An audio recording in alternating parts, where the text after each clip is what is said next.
Can you imagine driving in a foreign country with no speed limit? The Autobahns of Germany are exactly your thing. But with 5 kids in a minivan? Absolutely terrifying.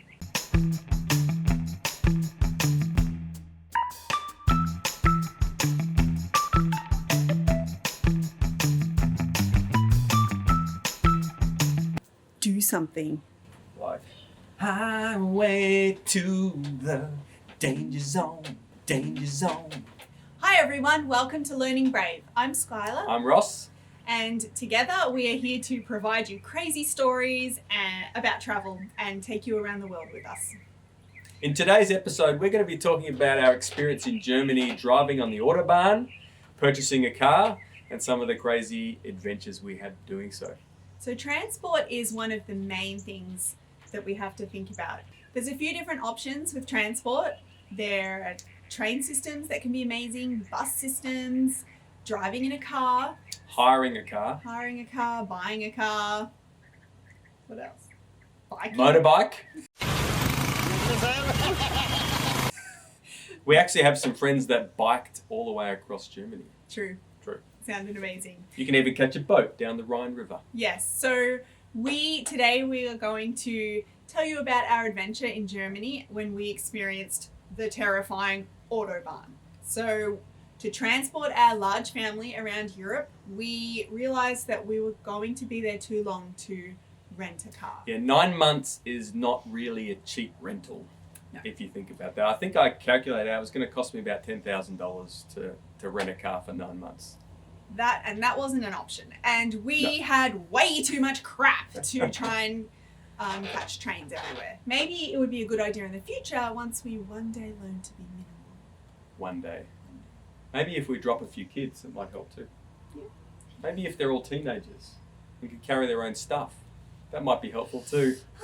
But alas, that was not us in 2016. No, we had young children between 8 months and 11 years old, and that wasn't possible. So I was really lucky. We were really lucky actually to have a wonderful friend that lived in Germany that agreed to buy and purchase a car on our behalf and to get insurance on our behalf. And as such, we had freedom to drive all over Europe, actually. Because you can't buy a car in Europe unless you're a resident. Correct. So a friend of ours who was a resident bought the car and we borrowed it from them. And Correct. that turned out to be an amazing solution. It cost us €2,500. Yeah, it was completely crappy old car. Well, it was like an old Ford minivan, actually. It did have heated seats. Yes. Heated seats, so you could heat up the seat and it was lovely. That was my first experience with that. I hate it. Yeah, okay. I don't like the feeling of having a warm bum. Feels like you wet your pants. Yeah. A little bit. Like of all features that our car could have had, Oh, man. a warm bum. Probably not my first No, pick. probably not. That's No. true. Our car also had some other interesting features. 2 days after we purchased the car, or took possession of the car, the air conditioning broke that was in June in Europe. And It was a hot summer. it was really hot. We baked our way around Europe for months. Yes. We Actually, offered- I remember our friends saying, summers don't last very long in Europe, you'll be fine. It seemed to last forever, Yeah. actually. like in Australia, I feel like we're a bit more set up for heat. So there's air conditioning everywhere. So if it's a really hot day, you know that if you go into a store or a museum or something like that, you can escape the heat. Whereas in Europe, no. Not a lot of things are air Like conditioned. almost all buildings were just hotter. Yeah. It was so hot. And our car was, It was pretty So fun. it was cheap, but it was, Yeah. But we were going for cheap, so that's fine. When you buy cheap cars, you just got to understand that happens. But we had some very interesting experiences driving on the motorway in summertime. Oh, wait. Before that, you have to tell them more about our crappy Oh, car. I do. Okay. We actually Just to set the scene. Yeah, you're right. Let's set the scene a little bit. So, we actually had a naming experience of how we named our car. I had actually to fit all of our hordes of luggage. I had to purchase a pod that would go on top of the car. And very sensible. Yeah. So for the first time, I actually had to assemble a pod and assemble all the roof racks and do all that sort of stuff. And I neglected to put in, like, you know, at the end, there's all the little tiny pluggy bits that go everywhere. You mean at the end of the, like... Yeah, like the roof rack. The roof rack. The metal strips that go on for the roof rack. I didn't put in the little pluggy bits at the end, and I thought, it's a waste of time. So we piled in the car for our first drive. First ever. And the car made this loud, high-pitched whistling. It was awful. And we were all sitting there like... We were like... What is that sound? What is that sound? We were like, we're here for 9 months. We're going to drive around Europe. And we've just bought this car that makes this awful noise. But I recognise that maybe there's something making that noise that wasn't there before. And so we pulled over, and I recognised that indeed it was tiny little gaps in the roof rack that were actually making this awful noise. And so I quickly did a bit of a patch job. I hadn't thrown the plugs away, thankfully. My dad always told me, don't throw anything away. So I had them, plugged them up, and sure enough, we carried on our journey. But by that time, our kids had already fondly named our car, hadn't they?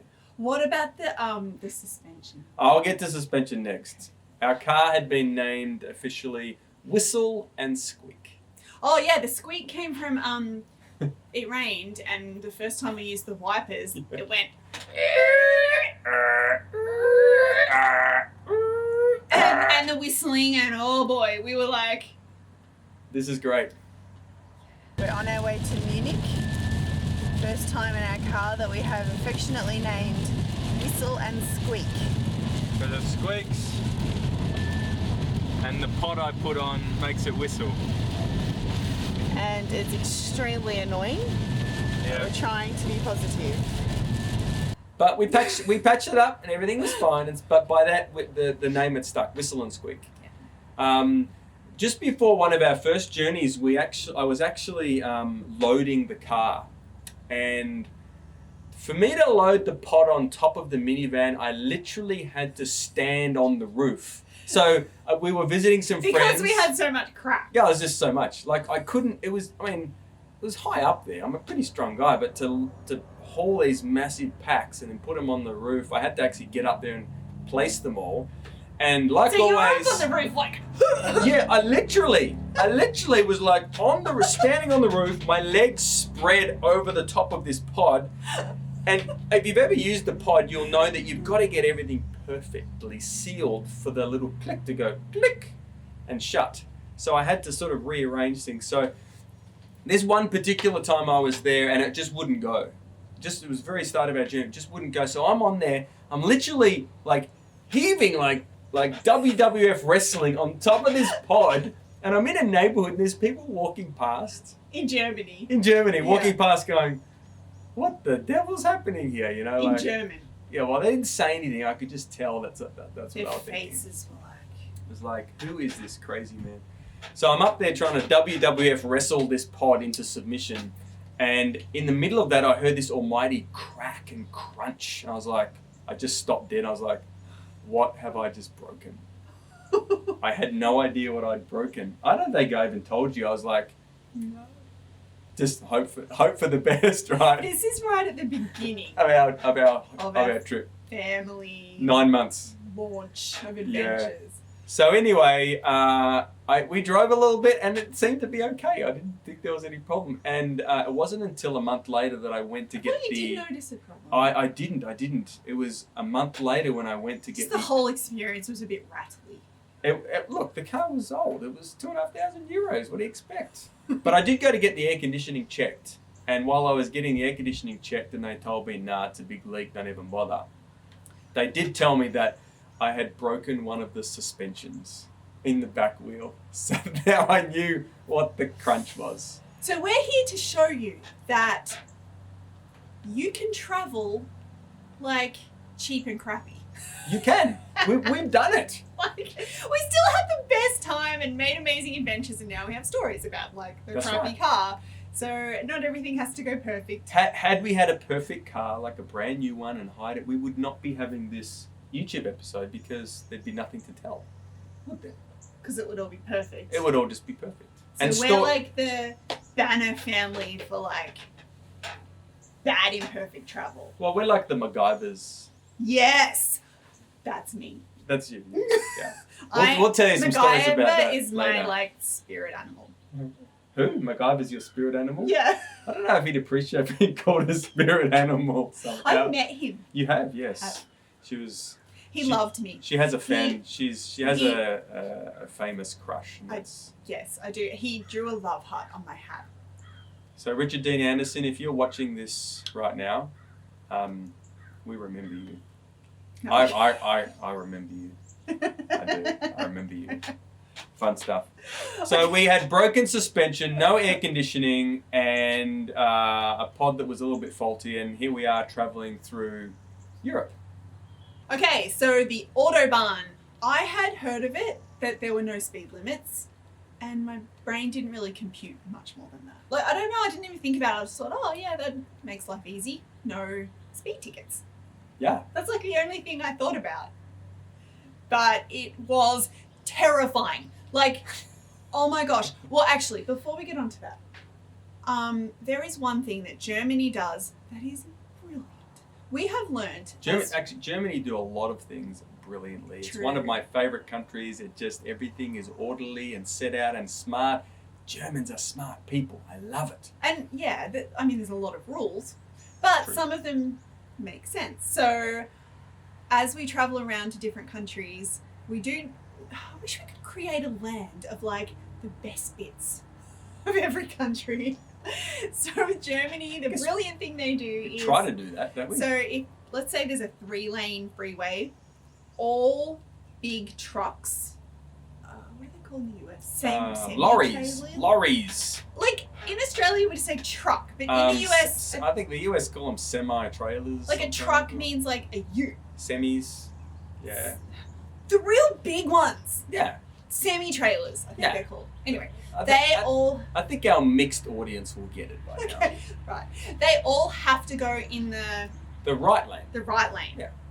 So they're never allowed to you never have trucks like overtaking you. True. Which is amazing. And that was also actually, there were times in Germany I'd be driving along the Autobahn and you would see a lineup of trucks all along the right lane, and then you'd have a middle lane that was free and a left lane that was really free. Yeah, 3 lanes we were good because beautiful. we would just coast happy in the middle. I'd sit at about 100 kilometres an hour, 110, it's about 60 or 70 miles an hour in the middle lane, no problem. The trucks could only go 80 kilometres, so 80's around about Yeah, they 45. had their own speed limit and their own lane. And then That's so the safe. left-hand lane was free for all the crazy Audis and Jaguars and Porsches that wanted to go like 200 mile an hour.